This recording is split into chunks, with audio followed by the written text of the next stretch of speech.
point de départ de ce travail, j'ai envie de dire, dans un tout premier temps, c'est une invitation, une réponse presque à un contexte d'exposition. Le plus souvent, moi je travaille comme ça, c'est-à-dire que l'œuvre ne préexiste pas au lieu dans lequel elle va être montrée.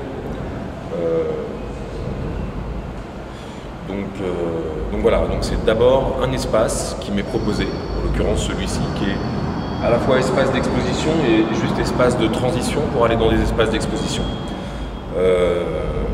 Un très beau musée, mais en même temps difficile ou un très bel espace dans un musée, mais en même temps assez difficile à investir parce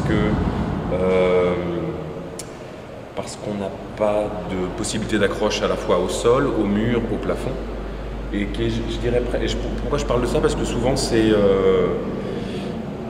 un élément assez important dans mon travail. J'aime avoir ce lien physique avec l'architecture et une espèce d'accroche concrète et physique, voilà, à l'espace. Donc dès le départ, il y a presque cette donnée-là qu'il faut que les choses se tiennent toutes seules et dans une pleine autonomie, comme si elles pouvaient voyager, si ce n'est que quand même je réponds à un contexte d'exposition. Et l'idée, c'est de trouver peut-être un jeu entre les deux. Voilà. Ensuite, c'est une thématique d'exposition qui s'appelle Sketches of Space, qui est un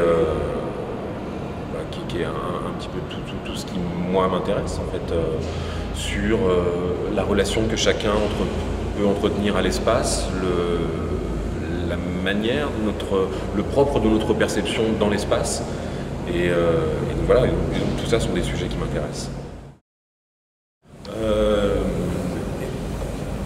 Alors, espace pas évident parce qu'on est tous un peu, nous les artistes aujourd'hui, formatés par l'idée du white cube, du cube blanc qu'on peut façonner, qu'on peut transformer à l'extrême. Et là, on a quand même un lieu qui a une forte présence, une pierre presque noble, une géométrie aussi qui est extrêmement bien pensée.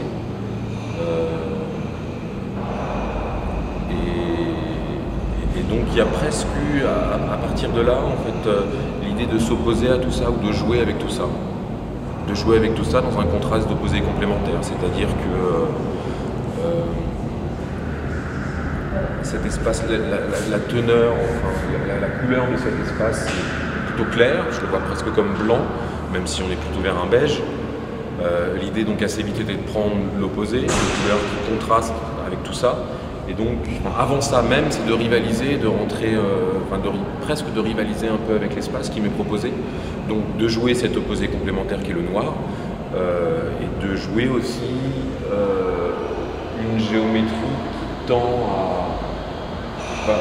tout un jeu de lignes brisées qui tend à rompre et à casser la rigueur géométrique et orthogonale qui est présente dans cet espace.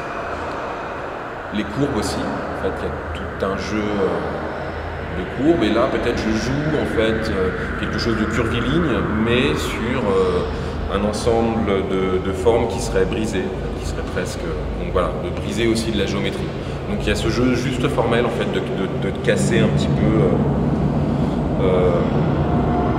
de rompre avec la nature de l'espace tel qu'il m'est proposé au départ. Voilà. Après, sinon, espace facile ou difficile, je dirais qu'il n'y a pas d'espace, il y a des espaces plus compliqués, enfin, espace intéressant ou pas, je dirais qu'il y a des espaces plus simples que d'autres. Mais tout ça reste un défi, même l'espace le plus compliqué reste quand même quelque chose de très intéressant pour moi. Il y a des références à la littérature aussi qui t'ont aidé à construire ces pièces?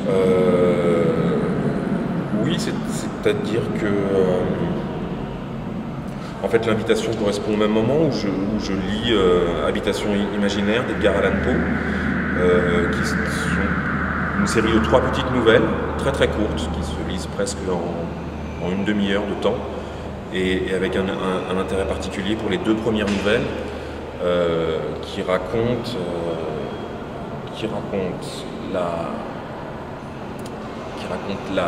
la recherche d'un terrain, d'un endroit idéal pour construire une maison.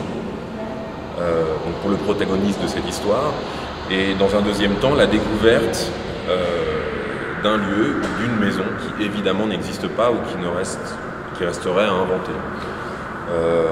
Et une troisième partie, donc une troisième nouvelle qui concerne plus le design, enfin le design c'est un anachronisme, c'est parce que ça n'existe pas à ce moment-là, mais plus la décoration intérieure, ou disons le mobilier. Voilà. Donc presque assez vite cette partie, je l'extrais presque et je ne conserve que les deux parties en fait, à la fois donc cette quête d'un lieu et la découverte d'une architecture. Voilà. Et je dirais qu'il y a un jeu très fort avec ça. Il y a un lieu qui est celui-là, en fait, comment j'investis moi ce lieu, comment je pars à sa rencontre et comment je l'habite ensuite, comment je le fais vivre. Voilà. Donc ça, et au travers de ça, il y a ensuite simplement l'idée de s'accrocher à certains moments, des moments choisis complètement subjectivement autour de ces descriptions où je focalise et je surligne presque en fait les descriptions qui moi m'intéressent, les moments qui cristallisent ou qui amènent très très vite une image mentale que chacun se façonne en fonction de ses propres référents. Donc c'est pour ça que je parle aussi de subjectivité, c'est qu'à un moment donné je m'accroche à des éléments qui sont ceux qui évoquent le plus pour moi une forme, on va dire. Voilà. Donc ça c'est une première chose, et l'idée c'est ensuite d'opérer une espèce de va-et-vient entre les possibilités spatiales qui me sont données dans cet espace et ces références, ces points de départ que sont les descriptions qui sont faites dans Habitation imaginaire. Donc l'espace qui m'est donné, c'est de reprendre nécessairement des dimensions, les dimensions qui sont celles de l'architecte.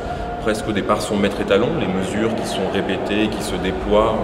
On le voit, moi dans le procédé de travail, en fait, j'utilise beaucoup la 3D, les logiciels de modélisation en 3D, et c'est presque une étape, à défaut de passer une semaine à temps plein dans l'espace que je vais investir, en le construisant, j'apprends énormément sur la nature même de cet espace.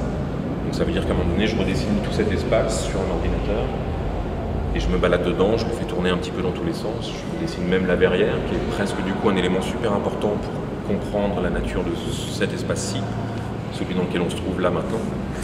Et donc tout ça me donne des informations et qui vont me permettre à la fois d'osciller entre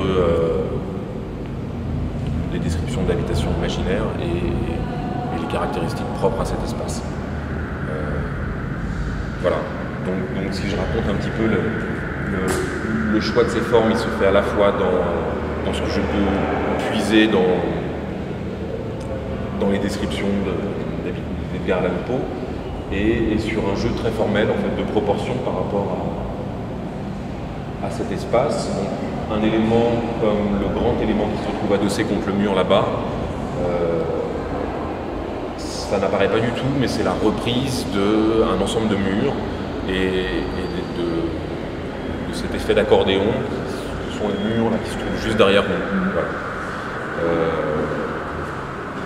Un autre élément, ça peut être cette ligne, cette espèce de poteau qui vient soutenir l'escalier qui se trouve juste là. Un autre élément, ça n'a rien à voir, ça peut être juste l'idée d'un écran ou de grands écrans qui sont simplement le lieu possible d'une projection et qui vont à un moment donné, on regarde d'un certain point de vue, faire un rappel de ce qui existe et de trouver une forme de densité au sein de tout cet espace.